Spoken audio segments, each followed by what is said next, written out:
Tugas ruang kolaborasi modul 2.1 skenario pembelajaran berdiferensiasi oleh kelompok 2 kelas 10.10 Kabupaten Banjar skenario SD. Dengan Ibu Fasilitator Ibu Nurul Mahbubah SPD, pengajar praktik Ibu Esti Endah Ayuning Tias SOSI dan pengajar praktik Ibu Lucy Betty Sumarni SPD. Dengan anggota kelompok Ibu Nova MJ, Ibu Yulianti Mayangsari, dan saya sendiri, Aan Setiawan.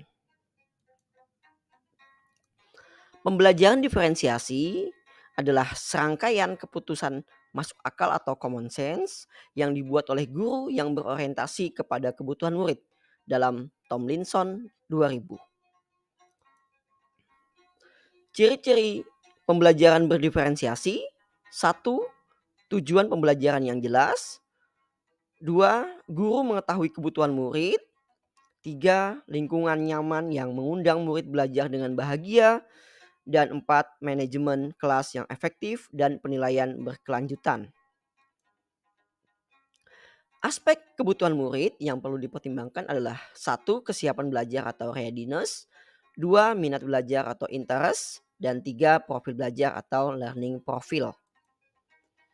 Skenario pembelajaran berdiferensiasi yang kami bahas di kasus sekolah dasar yaitu Pak Dermawan adalah guru sekolah dasar. Minggu depan ia akan mengajar murid-muridnya materi tentang cara kerja salah satu sistem organ tubuh manusia, yaitu sistem organ pencernaan. Ia mempersiapkan beberapa sumber belajar yang menurutnya akan membantu murid-muridnya belajar sesuai kebutuhannya. Sumber belajar yang ia siapkan diantaranya poster, bacaan, komik sains, kartu pertanyaan, dan video. Di awal pembelajaran, Pak Dermawan memberikan penjelasan kepada semua murid yang ada di kelasnya tentang tujuan pembelajaran dan konsep kunci yang ia ingin anak-anak kuasai. Lewat proses tanya jawab dan contoh-contoh, ia juga memastikan bahwa murid-muridnya memahami apa yang dimaksud dengan sistem. Setelah itu, ia meminta murid-muridnya mulai bekerja dalam kelompok sesuai tingkat kemampuan membacanya dan menyesuaikan teks yang akan dibaca.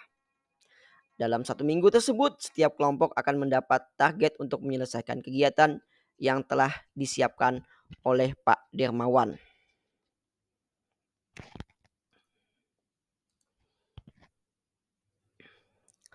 Kebutuhan belajar murid yang berusaha dipenuhi oleh Pak Dermawan adalah menyiapkan sumber belajar yang relevan dan tersedia dengan mudah sesuai kondisi atau sarana prasarana sekolah.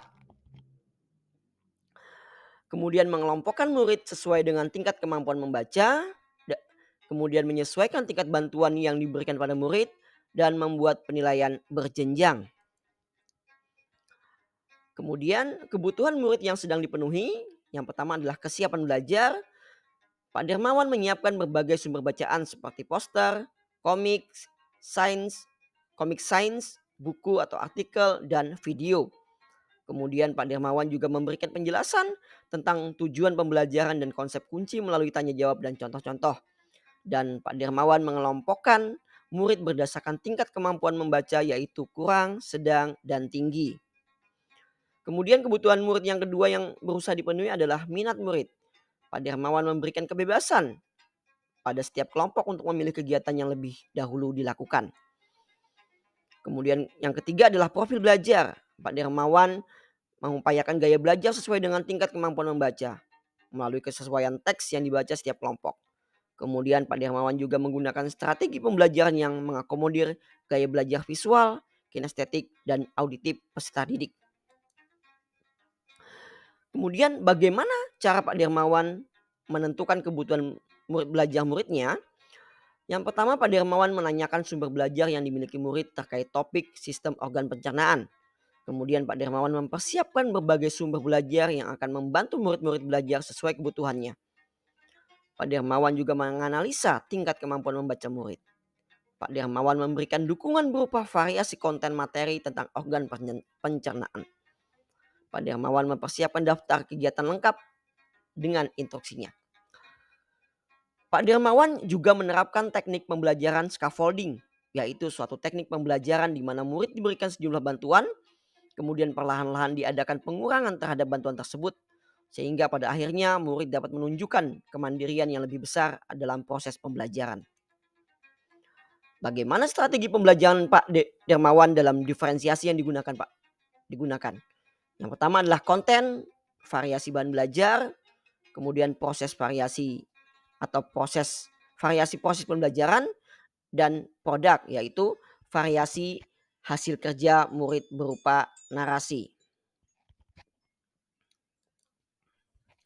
Kemudian diferensiasi konten yang Pak Dermawan gunakan adalah poster diagram, kemudian ada buku bacaan dengan tingkat kesulitan berbeda, kemudian artikel, komik sains, video pembelajaran, dan kartu pertanyaan. Pak Dermawan juga melakukan diferensiasi konten berdasarkan kesiapan belajar materi terstruktur terbuka. Saat menyelesaikan tugas, kadang-kadang ada murid yang masih memerlukan struktur yang jelas, sehingga diperlukan tahapan yang jelas dan rinci. Terlihat beliau menyiapkan kegiatan beserta instruksi atau disebut equalizer.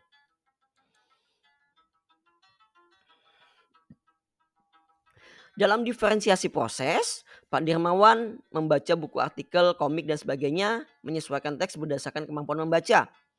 Kemudian mengamati poster dan diagram dan kemudian mendiskusikannya, dan kemudian membuat ringkasan untuk menunjukkan pemahaman tentang isi poster tersebut.